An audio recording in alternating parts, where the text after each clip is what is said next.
The star geometry is a 2D object. Once we drag it up into our scene, you can see that it basically makes a star. If you go into the star properties by clicking on the star icon, we have a couple of options within its properties here. And we have our first options here for corners and tips. Set to 5 by default, we can decrease that down to 3 to get a triangle, or you can increase it all the way up to 300. So we'll put it at 18 for now. Then we have a star radius, so we can increase the size of this star.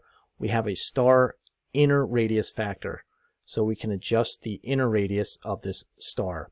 We also have a hole. Once you turn the hole on, you get a hole radius, so we can now adjust the inner radius of this hole and the inner radius factor as well. Though the amount of property options are limited in here, you do have enough to make a lot of various shapes with this star.